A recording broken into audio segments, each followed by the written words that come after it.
സദൃശവാക്യങ്ങൾ 4-ാം അധ്യായത്തിൽ അതിൻ്റെ 5 മുതൽ വായിക്കുമ്പോൾ ജ്ഞാനം സമ്പാദിക്കുക, വിവേകം നേടുക. ശലോമോൻ, ജ്ഞാനികളിൽ ജ്ഞാനിയായ ശലോമോൻ എന്നറിയപ്പെടുന്നത്. ദൈവത്തിൽ നിന്ന് ജ്ഞാനവും വിവേകവും ചോദിച്ചു വാങ്ങിയ ശലോമോൻ. അദ്ദേഹം പറയണം ജ്ഞാനം സമ്പാദിക്കുക. ചോദ്യം, ശലോമോൻ എവിടെ നിന്നാണ് ജ്ഞാനം സമ്പാദിച്ചത്? ദൈവത്തിൽ നിന്നാണ്. എന്നാൽ സഭാപ്രസംഗിയിലേക്ക് വരുമ്പോൾ ഈ ഭൂമിയിലുള്ള എല്ലാം അറിയേണ്ടതിന് അദ്ദേഹം ഒരു യാത്ര നടത്തി. ഏറ്റവും ഒടുവിൽ തെറ്റായ ഒരു ജീവിതത്തിലേക്ക് തന്നെ അത് കൊണ്ടുപോയി. ദൈവത്തിൽ നിന്ന് പ്രാപിക്കുന്ന ജ്ഞാനവും ലോകത്തിൽ നിന്ന് പ്രാപിക്കുന്ന ജ്ഞാനവും രണ്ട് അന്തരങ്ങളാണെന്നുള്ളതിൻ്റെ തെളിവാണ് ശലോമോൻ. ശലോമോൻ്റെ തുടക്കം വളരെ അനുഗ്രഹമായിരുന്നു. ശലോമോൻ്റെ ഒടുക്കം വളരെ തകർച്ചയായിരുന്നു. കാരണം എന്താ? തുടക്കം ദൈവത്തിൽ നിന്ന് പ്രാപിച്ച ജ്ഞാനവും വിവേകവും, ഒടുക്കം ലോകത്തിൽ നിന്ന് പ്രാപിച്ച ജ്ഞാനവും വിവേകവും കൊണ്ട് ദൈവത്തിൽ നിന്ന് പ്രാപിച്ചതിനെ താൻ കൂട്ടിക്കലർത്തി. അതുകൊണ്ട് എന്ത് സംഭവിച്ചു? കൊരിന്ത്യ ലേഖനത്തിൽ പൗലോസ് പറയുന്ന അവിശ്വാസികളോട് ഇണയല്ല പിണ കൂടരുത്. ലോകത്തോട് ഇണയല്ല പിണ കൂടിയ ഒരു മനുഷ്യനാണ്. ലോകത്തിൻ്റെ ജ്ഞാനവും ദൈവത്തിൻ്റെ ജ്ഞാനവും ഇടകലർത്തിയ മനുഷ്യൻ ഒരു സാമ്രാജ്യത്തെ തന്നെ രണ്ടായി കീറിക്കളയാൻ പിശാചിൻ്റെ ഉപകരണമായി. അതുകൊണ്ട് ഓർക്കണം, ജ്ഞാനം സമ്പാദിക്കുക, വിവേകം നേടുക, മറക്കരുത്. അടുത്തത്, എൻ്റെ വചനങ്ങളെ വിട്ടുമാറരുത്. എന്താണ് ദൈവവചനം?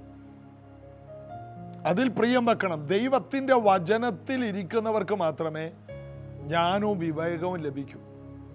ലോകത്തിൽ നിന്ന് കിട്ടുന്ന അറിവുകൾ നമ്മെ നശിപ്പിക്കും. ദൈവത്തിൽ നിന്ന് കിട്ടുന്ന അറിവുകൾ നമ്മെ കൂടുതൽ ശക്തരും ജ്ഞാനികളും സമൃദ്ധിയുള്ളവരുമാക്കി മാറ്റും. ജോസഫിന് ആ ജ്ഞാനമുണ്ടായി, ദാവീദിന് ആ ജ്ഞാനമുണ്ടായി, ദാനിയേലിന് ആ ജ്ഞാനമുണ്ടായി. പൗലോസ് ആ ജ്ഞാനത്തിൽ നിറഞ്ഞവനാണ്. ലോകത്തിൻ്റെ ജ്ഞാനം ഉണ്ടായിരുന്നവനാണ്, ഗമാലിയേലിൻ്റെ പാദപീഠത്തിൽ ഇരുന്നവനാണ്. എന്നാൽ ദൈവത്തിൻ്റെ ജ്ഞാനം വന്നപ്പോൾ അവനിലുള്ള ദുഷ്ടൻ മരിച്ചുപോയി. നിഷ്ഠൂരൻ, ഉപദ്രവി, ദൂഷകൻ, ഇതായിരുന്നു ലോകത്തിൻ്റെ ജ്ഞാനം. ഗമാലിയേലിൻ്റെ പാദപീഠം, ന്യായപ്രമാണത്തിലെ ഏറ്റവും വലിയ പണ്ഡിതനായ ഗമാലിയേലിൻ്റെ പാദപീഠം അവനുണ്ടാക്കിയ ഗമ ഇതാണ്. എന്നാൽ കർത്താവിൻ്റെ പാദപീഠം പൗലോസിനെ അപ്പോസ്തലന്മാരിൽ ഏറ്റവും ഉന്നതനാക്കി മാറ്റി. നമ്മൾ തീരുമാനമെടുക്കണം, ഏതിലാണ് ഞാൻ ഇരിക്കും? ഞാൻ കർത്താവിലിരിക്കും, കർത്താവിൻ്റെ വചനത്തിലിരിക്കും, കർത്താവിൻ്റെ കൂടെ ഇരിക്കും. അതുകൊണ്ട് ഈ വർഷം കൂടുതൽ കുറേ പുസ്തകം ഇരുന്ന് വായിക്കുന്നതിനേക്കാൾ, കുറേ ഗൂഗിൾ സെർച്ച് ചെയ്യുന്നതിനേക്കാൾ, എന്തിനും ഗൂഗിൾ നോക്കുന്നവരാണിപ്പോൾ. എന്തെങ്കിലും ഒരു കാര്യം പറയും, ഉടനെ ഗൂഗിൾ എന്ത് പറയുന്നു? ഗൂഗിൾ എന്തെങ്കിലും പറയട്ടെ, പരിശുദ്ധാത്മാവ് എന്ത് പറയുന്നു? അതാണ് സത്യം. ഗൂഗിൾ പറയുന്നതിനേക്കാൾ പരിശുദ്ധാത്മാവ് പറയുന്നതാണ് സത്യം. അത് വിശ്വസിക്കാം. അതുകൊണ്ട് കൂടുതൽ ആത്മാവിലും സത്യത്തിലും ആരാധിച്ച് സത്യ നമസ്കാരികളായി ആരാധനയിൽ ദൈവശബ്ദം നമുക്ക് കേൾക്കാം. ഇവിടെ പാടുന്ന ഓരോ പാട്ടുകളും ഹൃദയവും മനസ്സും തുറന്ന് ആരാധിക്കുമെങ്കിൽ, ആത്മാവിൽ ആരാധിക്കുമെങ്കിൽ, ഈ ആരാധന സമയത്ത് ദൈവശബ്ദം നമ്മൾ കേൾക്കും. അതിനുള്ള കൃപ എല്ലാവർക്കും ഉണ്ടാകട്ടെ. ചേർന്ന് പാടി ആരാധിക്കാം. രാജാവൻ പ്രസന്ന പോതുമയ്യാ, எப்போதும் எனக்கு போதுமையா. ராஜாவன் பிரசன்ன போதுமையா, எப்போதும் எனக்கு போதுமையா. பிரசன்ன பிரசன்ன தேவ பிரசன்ன பிரசன்னம் பிரசன்னம் தேவா பிரசன்னம் പ്രസന്ന പ്രസന്ന പ്രസന്ന ദേവ പ്രസന്ന പ്രസന്ന പ്രസന്ന ദേവ പ്രസന്ന രാജാവൻ പ്രസന്ന போதுமையா எப்போதும் எனக்கு போதுமையா ராஜாவின் பிரசன்ன போதுமையா எப்போதும் எனக்கு ராஜாவின் பிரசன்ன போதுமையா எப்போதும் எனக்கு போதுமையா ராஜாவின் பிரசன்ன போதுமையா எப்போதும் எனக்கு போதுமையா பிரசன்னம் பிரசன்னம் தேவா பிரசன்னம் பிரசன்னம் பிரசன்னம் தேவா பிரசன்னம் பிரசன்னம் பிரசன்னம் தேவா பிரசன்னம் பிரசன்னம் பிரசன்னம் தேவா பிரசன்നം യേശുവേ അങ്ങയുടെ സാന്നിധ്യം ഞങ്ങളുടെ മുൻപേ പോകണം കർത്താവേ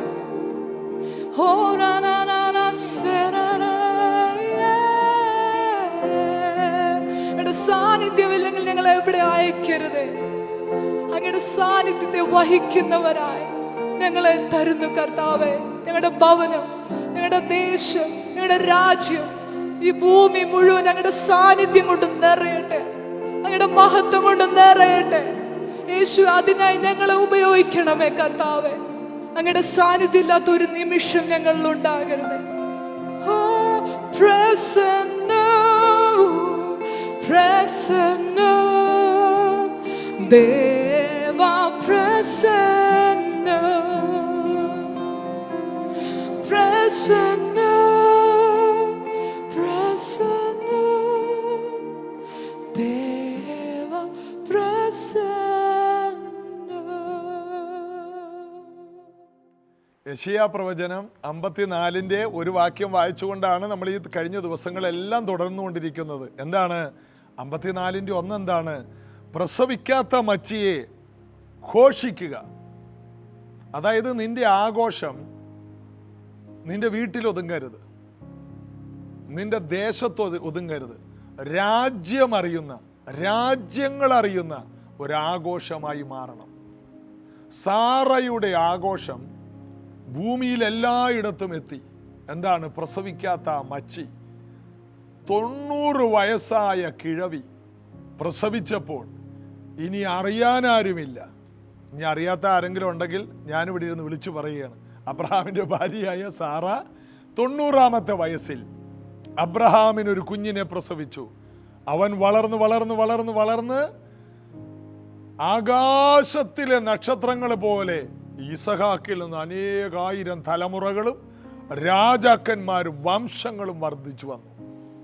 ആ കുടുംബത്തിൽ നിന്ന് ദാവീദിന്റെ സന്തതിയായി യേശു ക്രിസ്തു കടന്നു വന്നു. യേശു ക്രിസ്തുവിനെ കൈക്കൊണ്ടവരെല്ലാം അബ്രഹാമിൻ്റെ സന്തതികളായി ആകാശത്തിലെ നക്ഷത്രങ്ങൾ പോലെ പ്രകാശിക്കാൻ തുടങ്ങി. അതാണ് ദൈവസഭ. ദൈവത്തിൻ്റെ പ്രോഗ്രാമുകൾ നോക്കണേ. ആഘോഷം. ആര്? ജീവിതത്തിൽ ഏറ്റവും കൂടുതൽ കരഞ്ഞവർക്കും ജീവിതത്തിൽ ഏറ്റവും കൂടുതൽ പരിശോധനകൾ ഉണ്ടായവർക്കും ജീവിതത്തിൽ ഏറ്റവും കൂടുതൽ അവിശ്വാസമൊക്കെ വന്നവർക്കും അവസരങ്ങളുണ്ട്. അതിൻ്റെ തെളിവാണ് അബ്രഹാമും സാറയും. ഒത്തിരി അവിശ്വസിച്ചു. എന്നിട്ട് ദൈവം വിശ്വാസികളുടെ പിതാവെന്ന പേര് മാറ്റിയില്ല. അവിശ്വാസത്തിൻ്റെ ഒരു കൂമ്പാരമാണ് ആര്? അബ്രഹാം. എന്നിട്ടും വിശ്വാസികളുടെ പിതാവായിട്ട് തന്നെ അവിടെ നിർത്തി. എനിക്ക് തോന്നുന്നു പല പ്രാവശ്യം അബ്രഹാം പറഞ്ഞു കാണും, കർത്താവേ, വിശ്വാസികളുടെ പിതാവെന്ന് പറയാനുള്ള യോഗ്യത എനിക്കില്ല, എൻ്റെ പേര് വെക്കല്ലേ നോഹയെയോ അല്ലെങ്കിൽ വല്ല എനിക്ക് ശേഷം ജനിക്കാൻ പോകുന്ന അടുത്ത തലമുറയുടെ പേര് വെക്ക്, എൻ്റെ പേര് വെക്കല്ലേ, ഞാൻ അവിശ്വാസത്തിന് ഡോക്ടറേറ്റ് എടുത്ത ആളാണ്. കാരണം എന്താണ്? സ്വന്തം ഭാര്യയോട് പറഞ്ഞു ആങ്ങളെയാണെന്ന് പറഞ്ഞാൽ മതി. പോകുന്ന വഴിയിലെല്ലാം പേടിച്ചിട്ട്, ദൈവത്തെ വിശ്വസിച്ചിറങ്ങിയവനല്ലേ, പോകുന്ന വഴി മുഴുവനും പേടിയാണ്. ഭാര്യയുടെ വാക്ക് കേട്ട് വേറെ ഒരു കുഞ്ഞിന് ജന്മം കൊടുത്തയാളാണ്. വാക്തത്വത്തെ മറന്ന് മറ്റൊരു വഴിയിലേക്ക്, എളുപ്പ വഴിയിലേക്ക് തിരിഞ്ഞയാളാണ്. ഇങ്ങനെയെല്ലാം പോയ ആ കുടുംബത്തെ ദൈവം മാറ്റിയില്ല. കാരണം ദൈവം ഒരിക്കൽ തിരഞ്ഞെടുത്താൽ ആ സ്ഥാനം വേറെ ആർക്കും ദൈവം കൊടുക്കില്ല. നിങ്ങളെ ദൈവം എന്തിനു തിരഞ്ഞെടുത്തോ ആ സ്ഥാനത്ത് എന്തെല്ലാം വീഴ്ചകളുണ്ടെങ്കിലും ആ സ്ഥാനത്ത് തന്നെ ദൈവം നിങ്ങളെ നിർത്തും. നിങ്ങളെ ഒരു ആഘോഷമാക്കി മാറ്റും. പ്രസവിക്കാത്ത മച്ചിയെ ആഘോഷിക്കുക. നിങ്ങളെ ദൈവം വിളിച്ചത് ആഘോഷമാക്കാനാണ്. നിങ്ങളുടെ വീടിനെ ആഘോഷമാക്കണം. അതുകൊണ്ടാണ് അബ്രഹാമിനെ ഏകനായി വിളിച്ച് അനുഗ്രഹിച്ചു. നിങ്ങളെ വെട്ടിയെടുത്ത കനിഗർഭത്തിലേക്കും സാറായിലേക്കും അബ്രഹാമിലേക്കും തിരിഞ്ഞു നോക്കുവിനെന്ന് യെശയ്യാവ് പ്രവചിക്കുന്നു. ദൈവം അവനെ ഏകനായി വിളിച്ച് വർദ്ധിപ്പിച്ചിരിക്കുന്നുവെന്ന്. എവിടെ നിന്നാണ് നിങ്ങൾ വരുന്നത്? ഒന്നുമില്ലായ്മയിൽ നിന്ന്. ദൈവം മനുഷ്യനെ ഉണ്ടാക്കിയത് എവിടെ നിന്നാ? പാഴ് ശൂന്യതയിൽ നിന്ന്. പ്രശംസിക്കാൻ ഒന്നുമില്ല, വെറും മണ്ണുകൊണ്ടാണ് ഉണ്ടാക്കിയത്. വെറും പൊടി മണ്ണിനെ ഇത്രയും അനുഗ്രഹമാക്കി മാറ്റിയ ഒരു കർത്താവിൻ്റെ മക്കളാണ് നാം. മണ്ണ്, വെറും മനുഷ്യർ അല്ലെങ്കിൽ ഭൂമിയിൽ മൃഗങ്ങൾ ചവിട്ടി നടക്കുന്ന, ദൈവം ആദ്യം ഉണ്ടാക്കിയ മൃഗങ്ങളെയാണ്. ആ മൃഗങ്ങൾ ചവിട്ടി നടന്ന മണ്ണിനെ, കന്നുകാലിയുടെ കീഴെ കിടന്ന, ഇഴജാതികളുടെ കീഴെ കിടന്ന വെറും മണ്ണിനെ കുഴച്ച് ഒരു രൂപമാക്കി തൻ്റെ ജീവൻ ഊതി തൻ്റെ സ്വരൂപമാക്കി എഴുന്നേൽപ്പിച്ചവനാണ് ദൈവം. ദൈവത്തിനൊന്നും അസാധ്യമല്ല. ചിലർ ചോദിക്കും, മരിച്ചവർ ഉയർക്കുമോ? മണ്ണിൽ നിന്ന് ഒരാളെ ഉണ്ടാക്കാമെങ്കിൽ മരിച്ചയാൾക്ക് കുറഞ്ഞത് ഒരു ശരീരമെങ്കിലും ഇല്ലേ? മരിച്ച ഒരാൾ കിടക്കുകയാണ്, മരിച്ചിട്ട് ഒരു ദിവസമായി, അയാളവിടെ കിടപ്പില്ല, ബോഡി. ദൈവത്തിന് എഴുന്നേൽപ്പിച്ചൂടെ? മണ്ണിനെ മനുഷ്യരൂപമാക്കി എല്ലാ അവയവങ്ങളെ ഉണ്ടാക്കി എഴുന്നേൽപ്പിക്കാൻ ഒരൊറ്റ ഊതിയാ മതിയായിരുന്നെങ്കിൽ, എല്ലാ തിരുവഴുത്തിലും ദൈവത്തിൻ്റെ ശ്വാസമുണ്ടെങ്കിൽ, ദൈവവചനം പറയുന്ന നമ്മുടെ വായിലൂടെ പറയുന്ന വാക്കിലൂടെ ഒരു മരിച്ചയാൾ ഉയർക്കുന്നത് വലിയ കാര്യമാണോ? അല്ലെന്നേ. ദൈവത്തിന് സകലതും സാധ്യമാണ്. അതുകൊണ്ട് ആ വേദപുസ്തകം തുടങ്ങുമ്പോൾ ഒന്നുമില്ലായ്മയിൽ നിന്നാണ് ദൈവം എല്ലാം ഉണ്ടാക്കിയത്. പാഴു ശൂന്യമായ ഭൂമിയിൽ നിന്ന് സകലത്തെ ഉണ്ടാക്കിയിട്ട് പറയുകയാണ് ആഘോഷിച്ചോളാൻ. ഏകനായി വിളിച്ച, വർഷങ്ങളായിട്ട് മറുപടിയില്ലാത്തവരോട് വാർദ്ധക്യത്തിൽ പറയണ ആഘോഷിച്ചോ. അതിൻ്റെ അർത്ഥം നമുക്ക് ദൈവം വെച്ചിരിക്കുന്ന ആഘോഷങ്ങൾ ഒരിക്കലും കാലഘരണപ്പെട്ടു പോകില്ല. ദൈവം നമുക്ക് വെച്ചിരിക്കുന്ന ആഘോഷങ്ങൾ നിന്നു പോകില്ല. നമ്മുടെ വീട്ടിൽ വരേണ്ട ആഘോഷങ്ങൾ, നമ്മുടെ തലമുറയ്ക്ക് വരേണ്ട ആഘോഷങ്ങൾ, ഉയർന്ന വിദ്യാഭ്യാസം, ഉയർന്ന റിസൾട്ടുകൾ, ഉന്നതമായ ജോലികൾ, മാന്യമായ വിവാഹ ഭാവികൾ, ഇതെല്ലാം നമ്മുടെ വീട്ടിൽ നടക്കേണ്ട ആഘോഷങ്ങളാണ്. ഇതൊന്നും നിന്നു പോകില്ല. ഇത് ദൈവം വെച്ചിരിക്കുന്ന ദൈവത്തിൻ്റെ ഒരു പ്രോഗ്രാമാണ്. ദൈവം വിളിച്ചവരെല്ലാം ആഘോഷിക്കാൻ ഒന്നുമില്ലാത്തവരാണ്. ലൂക്കോസിന്റെ സുവിശേഷം 5-ാം അധ്യായത്തിൽ ശൂന്യത മാത്രമുള്ള ഒരു പടകിലേക്ക് യേശു കയറി. അതിൻ്റെ അർത്ഥം യേശുവിന് ശൂന്യതകളുള്ള പടക് ഇഷ്ടമാണ്. യേശു ഒരു നിറവായതുകൊണ്ട് എല്ലാറ്റിനെയും നിറക്കുന്ന ഒരു നിറവ് യേശുവാണ്. ആ യേശു സഭയുടെ തലയായപ്പോൾ സഭ എല്ലാറ്റിനെയും നിറക്കുന്ന നിറവായി എന്നാണ് എഫേസ്യ ലേഖനത്തിൽ പറയുന്നത്. അവൻ്റെ നിറവായ സഭ എങ്ങനെയാ? എല്ലാറ്റിനെയും നിറക്കുന്നവൻ തലയായപ്പോൾ ഉടല് നിറവായി മാറി. ഇത് ശൂന്യമായ ഒരു പടകിനെ കണ്ടപ്പോൾ അതിൽ കയറാൻ കർത്താവ് താല്പര്യപ്പെട്ടു. ശൂന്യതയുള്ളവരെ തിരഞ്ഞു പിടിച്ച് ആഘോഷമുള്ളവരാക്കുന്നവനാണ് കർത്താവ്. അവിടെ എത്രയോ പടകളുണ്ടായി, എന്നാൽ ശൂന്യത കൊണ്ട് നിറഞ്ഞ ഒരു പടകിനെ ഹൃദയവും മനസ്സും എല്ലാം മരവിച്ച് രാത്രി മുഴുവൻ അധ്വാനിച്ചിട്ടും അധ്വാനത്തിന്റെ ഫലമില്ലാത്ത ഒരു പത്രോസ്. അവന്റെ അവസ്ഥ ആ കടൽ തീരത്ത് വന്ന് ആരും അറിഞ്ഞില്ല. എല്ലാവരുടെയും കണ്ണ് യേശുവിലായിരുന്നു. യേശുവിൻ്റെ കണ്ണ് ഈ പത്രോസിന്റെ കാലി വലയിലും കാലി വള്ളത്തിലുമായിരുന്നു. നമ്മുടെ പോക്കറ്റ് കാലിയായിരിക്കുന്നത് ശ്രദ്ധിക്കുന്നത് ആരെങ്കിലും ഉണ്ടോ? ഉണ്ട്, നമ്മുടെ കർത്താവാണ്. നമ്മുടെ വീടുകളിലെ പോരായ്മകൾ, നമ്മുടെ കുഞ്ഞുങ്ങളുടെ വിദ്യാഭ്യാസത്തിൻ്റെ ശൂന്യതകൾ, നമ്മുടെ വീട്ടിലെ ശൂന്യതകൾ മുഴുവനും കാണാൻ കണ്ണുള്ള, അഗ്നിജ്വാലക്കൊത്ത കണ്ണുള്ളവനാണ് നമ്മുടെ കർത്താവ്. നമ്മുടെ വീടുകളെ സമൃദ്ധിയുടെ ആഘോഷമാക്കാൻ, പത്രോസിന്റെ വള്ളത്തെയും വലയെയും സമൃദ്ധിയുടെ ആഘോഷമാക്കിയവൻ നമ്മുടെ കർത്താവാണ്. ആഘോഷം എന്നുള്ളത് കർത്താവിൻ്റെ ഒരു സ്വഭാവമാണ്. ഇല്ലായ്മകളിലുള്ളവരെ വിളിച്ചിട്ട് ആഘോഷമുള്ളവരാക്കി മാറ്റും. ഇത് കേൾക്കുന്ന പലരും ഇന്ന് വിടുതൽ പ്രാപിക്കും. നിങ്ങളുടെ ഇല്ലായ്മകളാണ് കർത്താവ് ശ്രദ്ധിക്കുന്നത്. നമ്മുടെ ഇല്ലായ്മകളിലും നമുക്ക് ദൈവത്തോടുള്ള വിശ്വാസവും ശ്രദ്ധിക്കുന്നത് കർത്താവിൻ്റെ ഒരു സ്വഭാവമാണ്. ഒരു വിധവ തൻ്റെ ഉപജീവനത്തിനുള്ളതെല്ലാം ഇട്ടപ്പോൾ ആരും അറിഞ്ഞില്ല. എന്നാൽ ആ ധനവാന്മാർ കൊണ്ടുവന്ന ഭണ്ഡാരത്തിൽ പൈസ ഇട്ടത് ആ ഭണ്ഡാരം കുലുങ്ങി. അതുപോലെ കൊണ്ടുവന്ന്, കാരണം കോടീശ്വരന്മാർ, അവർ കൊണ്ടുവന്ന് അന്നത്തെ കുതിരപ്പുറത്തും കഴുതപ്പുറത്തും ചാക്കിന് പണം കൊണ്ടുവന്നിട്ട് പൊന്നും വെള്ളി നാണയങ്ങൾ ദേവാലയ ഭണ്ഡാരത്തിലോട്ട് ഇടുകയാണ്. എന്നാൽ ഒരു വിധവ ചെന്ന് 2 ചില്ലിക്കാശ്, തൻ്റെ ഉപജീവനത്തിനുള്ളതെല്ലാം, നാളെ കഴിക്കാനൊന്നുമില്ല. യേശു അത് ശ്രദ്ധിച്ചു. എൻ്റെ പാസ്റ്റർ ഒരിക്കൽ ഇങ്ങനെ പറഞ്ഞു, ധനവാന്മാര് പണമിട്ടപ്പോൾ ഭണ്ഡാരം കുലുങ്ങി, എന്നാൽ ആ വിധവ ഇട്ടപ്പോൾ സ്വർഗം കുലുങ്ങി.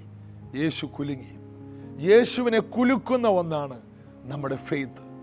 ധനവാന്മാരിട്ടത് ഫെയ്ത്തിലല്ല, അതവരുടെ ഒരു നാച്ചുറൽ പ്രോഗ്രാമാണ്. എന്താണ്? 10 ഇടുക. 10 ഇടുക, അത് ഒരു എല്ലാവരും ചെയ്യുന്ന കാര്യം ഞാനും ചെയ്തു. എന്നാൽ വിധവ ഇട്ടത് അവളുടെ ശൂന്യതകൾ ഉണ്ടായിട്ടും ശൂന്യതകളിൽ നിന്നിട്ടപ്പോഴാണ് അവിടെ ഒരു നിറവ് വെളിപ്പെട്ടത്. ഇത് തന്നെയാണ് വിധവയുടെ ഭവനത്തിൽ ഏലിയാവ് ചെന്നപ്പോൾ പറഞ്ഞത്, അല്പം വെള്ളം കൊണ്ടുവാ, എന്നിട്ട് നീ അടയുണ്ടാക്കുമ്പോൾ ഒരടയും എനിക്ക് കൊണ്ടുവന്നതാ. അവളുടെ ആ സമർപ്പണം ആണ് പിന്നത്തേതിൽ ആ മാവ് വർദ്ധിച്ചതും എണ്ണ കുറയാതിരുന്നതും. വർഷങ്ങൾ, ഭൂമിയിൽ മഴ പെയ്യും വരെ കലത്തിലെ മാവ് കുറയുന്നില്ല, ഭരണിയിലെ എണ്ണ കുറയുന്നില്ല. അവൾക്ക് മില്ലിൽ പോകണ്ട, പൊടിക്കണ്ട, കൊയ്യാൻ പോകണ്ട, മെതിക്കണ്ട, പെറുക്കണ്ട, വെറുതെ ഭരണി തുറന്നാൽ മതി. ബാക്കി സമയത്ത് അവൾക്ക് ബൈബിളും വായിച്ചുകൊണ്ടിരിക്കാം. ദൈവം ശൂന്യതകളെ കാണുന്ന ദൈവമാണ്. ദൈവം എന്തുകൊണ്ടാണ് കെരീത്തിൽ നിന്ന് വിധവയുടെ വീട്ടിലേക്ക് വിട്ടത്? ആ വിധവയുടെ വീടിന്റെ ശൂന്യത കർത്താവ് കണ്ടു. ആ കുടുംബത്തെ അനുഗ്രഹിക്കാൻ ഏലിയാവ് എന്ന നിറവ് അവിടെ ചെല്ലണം. നാം ഒരു നിറവാണ്, പ്രാർത്ഥിക്കുന്നവർ ഒരു നിറവാണ്. ഏലിയാവ് കെരീത്തിൽ ഇരുന്നു, അവൻ ഇരിക്കുന്നിടത്ത് നിറവാണ്. കാക്ക വരികയാണ് രാവിലെയും വൈകിട്ടും. നീ ഒരു നിറവാണെങ്കിൽ നിനക്കൊരു കുറവുണ്ടാകില്ല. നിറവെന്നുള്ളത് നിന്നോടുള്ള ദൈവത്തിൻ്റെ ഫേവറാണ്. ആരോടൊക്കെയോ പരിശുദ്ധാത്മാവ് ഇന്ന് ഇടപെടുകയാണ്. ദൈവത്തിൻ്റെ ഒരു കൃപയാണത്. നീ എവിടെ ഇരുന്നാലും ഒരു നിറവാ. വിദ്യാഭ്യാസത്തിലൊരു നിറവ്, ഒരു പടം വരച്ചാൽ പോലും ഭംഗിയായിരിക്കും. ഒരു ചായ ഉണ്ടാക്കിയാൽ പോലും സൂപ്പർ എന്ന് പറയും. ഒന്നും ഉണ്ടാക്കാൻ അറിയില്ല, ഒരു കറി ഉണ്ടാക്കി മനോഹരമായിട്ടുണ്ട്. ഇന്ന് വരെ ഒരു കറി ഉണ്ടാക്കിയിട്ടില്ല. ചില കുഞ്ഞുങ്ങൾ എന്തെങ്കിലും ഉണ്ടാക്കിയ ഒന്നാം തരം. അതിൻ്റെ പേരൊരു നിറവാണ്, അതൊരു ബ്ലെസ്സിങ് ആണ്. ഏലിയാവ് എവിടെ ഇരുന്നാലും കാക്ക വരും. കാരണം ദൈവം സെറ്റ് ചെയ്ത് വെച്ചിരിക്കുകയാണ്. ഏലിയാവിൻ്റെ ഗൂഗിൾ മാപ്പ് കാക്കയ്ക്ക് ഇട്ടുകൊടുത്തേക്കാണ്. ലൊക്കേഷൻ കെരീത്ത് അടിച്ചു കഴിഞ്ഞാൽ കാക്ക കറക്റ്റ് അവിടെ എത്തുകയാണ്. ഈ കാക്കകൾ അപ്പോൾ ഇറച്ചിയായിട്ട് ഒരു കൂട്ടമാണ്, റാവൻസ് എന്നാണ് ഇംഗ്ലീഷിൽ. കാക്കകളുടെ ഒരു കൂട്ടമാണ് അന്വേഷിച്ച് വരുന്നത്. അതിൻ്റെ അർത്ഥം ആർക്കും ഒന്നും കൊടുക്കാത്ത കാക്കകൾ, അറുത്ത കൈക്ക് ഉപ്പ് തേക്കാത്ത പിശുക്കന്മാരെന്ന് കേട്ടിട്ടില്ലേ? അങ്ങനത്തെ ഇനമാണ് ഈ കാക്ക. ഉള്ളതും കൂടി അടിച്ചു മാറ്റുന്ന പാർട്ടി. ഇവ ഏലിയാവിന് മുടങ്ങാതെ രാവിലെ വൈകിട്ടും രാവിലെ വൈകിട്ടും രാവിലെ വൈകിട്ടും. ഇതാണ്, നീ ഒരു നിറവാണെങ്കിൽ നീ ഭാഗ്യവാൻ, നിനക്ക് നന്മ വരും. അപ്പൊ ഈ നിറവായ ഏലിയാവിനെ ശൂന്യതയുള്ള വിധവയുടെ വീട്ടിലേക്ക് വിടണം. എന്താണ്? അവളുടെ വീട്ടിലൊരു നിറവ് വെളിപ്പെടണം. ഏലിയാവ് ഒരു നിറവാണ്, പ്രാർത്ഥിക്കുന്നവൻ, നീതിമാൻ. അവന്റെ പ്രാർത്ഥിക്കുന്നവൻ ഒരു നിറവാണ്. ഇന്നത് കേൾക്കുന്ന ഓരോ വ്യക്തികളും അറിയണം, പ്രാർത്ഥിക്കുന്നവരുടെ വീട്ടിൽ ആഘോഷങ്ങൾ ഉണ്ടാകും. സാറയും അബ്രഹാമും ദൈവത്തോട് പ്രാർത്ഥിക്കുന്നവരായിരുന്നു. അതുകൊണ്ട് അവരുടെ വീട് ഒരു നിറവുള്ള വീടാകണം. ആ നിറവ് ഒരു ആഘോഷമായി മാറും. എന്തൊക്കെയോ കർത്താവിൻ്റെ ആത്മാവ് ഇന്ന് വ്യത്യസ്തമായി നിങ്ങളോട് സംസാരിക്കുന്നുണ്ടെങ്കിൽ നിങ്ങളുടെ വീടിൻ്റെ ശൂന്യതയെ ഇനി കാണാത്ത രീതിയിൽ പത്രോസിന്റെ വള്ളവും വലയും നിറച്ചവൻ നമ്മുടെ കൂടെ ഇരുന്ന് പ്രവർത്തിക്കും. വിധവയുടെ വീട്ടിലേക്ക് ഏലിയാവിനെ വിട്ടു. ഏലിയാവ് ഒരു നിറവാണ്. അവൻ എവിടെ പോയി പാർത്താലും ആ വീട്ടിൽ. വിധവയുടെ കലത്തിൻ്റെ പ്രത്യേകതയല്ല, ഭരണിയുടെ പ്രത്യേകതയല്ല. ആ വീട്ടിൽ ഒരുവൻ പ്രാർത്ഥിക്കുന്നുണ്ട്. കെരീത്തിലിരുന്നവൻ, ദൈവത്തിന് വേണ്ടി ഇരുന്നവൻ, ദൈവത്തോടുകൂടെ ഇരുന്നവൻ, ദൈവത്തിന് വേണ്ടി നിന്നവൻ, ദൈവത്തിന് വേണ്ടി സംസാരിക്കുന്നവൻ, ദൈവത്തിൻ്റെ രാജ്യവും നീതിയും അന്വേഷിക്കുന്നവൻ. അവൻ എവിടെ പാർക്കുന്നുവോ അവിടെ നിറവ് വെളിപ്പെടും. ഇതാ സാക്ഷാൽ യേശു ക്രിസ്തു പത്രോസിന്റെ വള്ളത്തിൽ കയറി ആ ശൂന്യതകളെ മൊത്തം തുടച്ചു മാറ്റുകയാണ്. ഏറ്റവും വലിയ അത്ഭുതം, ജീവിതത്തിൽ ഇന്ന് വരെ ഇല്ലാത്ത വലിയ മീൻപിടുത്തം ഉണ്ടായിട്ടും അത് കണ്ട് ഭയപ്പെട്ടിട്ടും സംഭ്രമം പിടിച്ചിട്ട് അത്ഭുതം കണ്ട് പേടിച്ചിട്ടും അത്ഭുതങ്ങളുടെ നന്മയെ കെട്ടിപ്പിടിച്ച് കിടക്കുന്നില്ല. അത്ഭുതത്തിൻ്റെ നിറവിൻ്റെ പുറകെ ഇവരെല്ലാം പത്രോസും അന്ത്രയോസും യാക്കോബും യോഹന്നാനൂടി പോവുകയാണ്. എല്ലാം കളഞ്ഞേച്ച് പോവുകയാണ്. കരക്കടുപ്പിച്ചിട്ട് ആരെങ്കിലും കൊണ്ടുപോയിക്കോട്ടെ, പോവുകയാണ്.